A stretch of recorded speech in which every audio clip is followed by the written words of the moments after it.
فرقان الحميد أعوذ بالله من الشيطان الرجيم بسم الله الرحمن الرحيم نون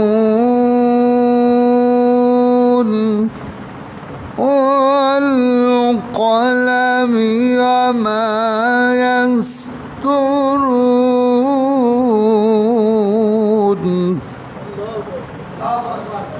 ما أنت بنعمة ربك بمجنون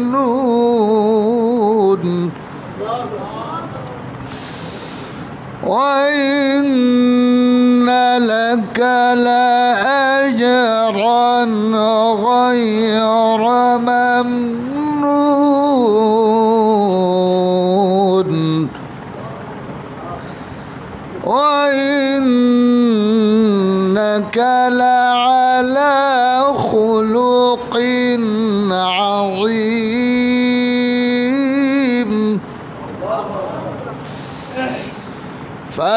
فستبصر ويبصرون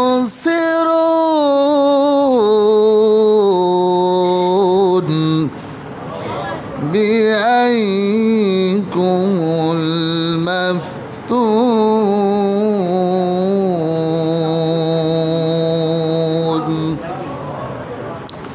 وقال تعالى في شان حبيبه آمرا ومخبرا إن الله وملائكته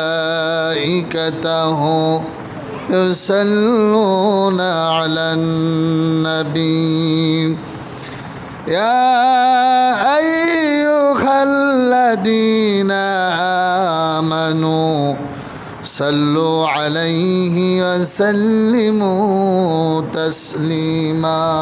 আর হুসাইন সাইদি সাহেব তাকে কিন্তু অধিকাংশ সব বক্তারাই তার আলোচনার ভিতরে দেখবে তাকে ফলো করার চেষ্টা করে। তা আসলে পৃথিবীর সকলেই যদি ইসলামকে, কোরআনকে, সত্যকে স্তব্ধ করে দেওয়া, রুদ্ধ করে দেওয়া, বন্ধ করে দেওয়া প্রচেষ্টা করে, কিন্তু আমার মালিক যদি হককে বাস্তবায়ন করেন, হককে প্রতিষ্ঠিত করেন, পৃথিবীর কারো ক্ষমতা আছে? জোরে বলেন আছে? এই পৃথিবীতে বহু অপকৌশলী, বহু চক্রান্তকারী, ষড়যন্ত্রকারী এসেছে, নানাভাবে ষড়যন্ত্র চক্রান্ত করেছে। কথা বলে ঠিক কিনা? যে ইসলামকে রুখে দেওয়ার জন্যে, কোরআনের মানুষদেরকে স্তব্ধ করে দেওয়ার জন্যে বহু রকমের চক্রান্ত ষড়যন্ত্র হয়েছে, হাজিরিন করেছে। আর বিগত সরকারের আমলেও চক্রান্ত হয়েছিল কিনা? কথা বলেন না কেন? চরমভাবে ইতিহাসকে, পৃথিবীর ইতিহাসকে হার মানিয়ে সমগ্র পৃথিবীর ইতিহাসকে কলঙ্কিত করেছে। কথা বলেন ঠিক কিনা?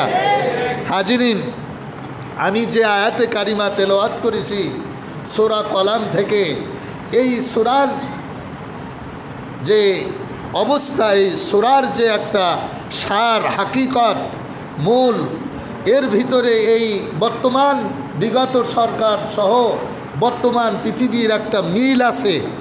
তাই দেখে আমি সূরাতু কলাম 68 নম্বর সূরাতু কলামের প্রাথমিক কয়েকটি আয়াত তেলাওয়াত করেছি। হাজিরিন, বর্তমান সময়ে যেমন ইসলামকে স্তব্ধ করে দেওয়ার জন্যে, বন্ধ করে দেওয়ার জন্যে নানামুখী চক্রান্ত ষড়যন্ত্র হচ্ছিল, এখনও হচ্ছে, ভবিষ্যতেও হবে।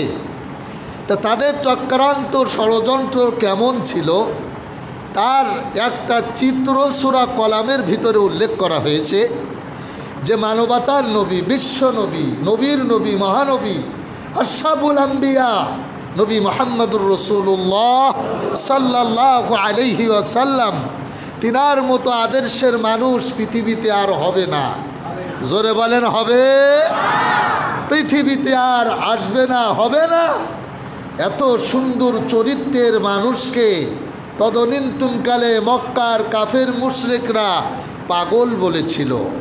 উদ্দেশ্য একটা, মোহাম্মদকে রুখে দেওয়া, ইসলামকে রুখে দেওয়া, সাহাবীদেরকে রুখে দেওয়ার উদ্দেশ্য ছিল একটাই। যার কারণে তদনীন্তনকালে যে সমস্ত প্রভাবশালী রাসূলের সময়ে যারা নেতা ছিল, তন্মধ্যে একজন ছিল ওয়ালিদ ইবনে মুগীরা। কে ছিল? জোরে বলেন, কে ছিল? ওয়ালিদ ইবনে মুগীরা। তার সমস্ত অর্থ সম্পদ ইসলামকে বন্ধ করে দেওয়ার জন্যে, রাসূলের অগ্রযাত্রাকে রুখে দেওয়ার জন্যে সব ব্যয় করত ইসলামের বিরুদ্ধে। এক পর্যায়ে ওয়ালিদ ইবনে মুগীরা মুহাম্মদ সাল্লাল্লাহু আলাইহি ওয়াসাল্লামের দাওয়াতকে রুখে দেওয়ার জন্যে, ইসলামকে স্তব্ধ করে দেওয়ার জন্যে সে কিছু লোক ঠিক করে রেখেছিল অপপ্রচার করার জন্যে। কি করার জন্যে? অপপ্রচার করার জন্যে, প্রোপাগান্ডা করার জন্যে। দেখবেন বিগত সরকারের আমলে একদল স্বৈরাচারের পা চাটা গোলাম, এক কথায় একদল স্বৈরাচারের পা চাটা গোলাম, ভারতের হিন্দু বাবুদের পা চাটা গোলাম। এরা সব সময় হুজুরদেরকে দেখলেই ওই দেখো মৌলবাদী, হুজুরদের দেখলেই ওই বাঁকা চোখে তাকায়। আর বর্তমান প্রজন্মকে এমনভাবে একটা শিক্ষা দেওয়া হচ্ছিল, মনে হয় যেন আলেম উলামারা এ দেশের শত্রু, আলেম উলামারা এ দেশের স্বাধীনতা বিরোধী শক্তি।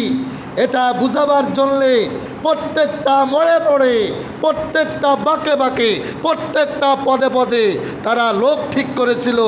ইমাম সাহেব মসজিদে খুতবা দিয়ে বের হয়, পুলিশ এসে গেটের কাছে দাঁড়ায় যে কি ইমাম সাহেব নাকি এই নাশকতা করতেছিল, নাশকতার পরিকল্পনা করতেছিল। ইমাম সাহেব 8টার সময় মসজিদে নামাজ পড়ায়, আর ওই 8টার সময় ওই ঘেরের ভিতরে কুড়িঘাটায় ওইখানে বসে পড়ে তার দলবলের লোক নিয়ে নাশকতা করার পরিকল্পনা করতেছিল। এই অজুহাতে ইমাম সাহেব যেই মসজিদ থেকে বের হয়, হাতে দড়ি দিয়ে হাত করা পড়ায় ধরাই নিয়ে যায়।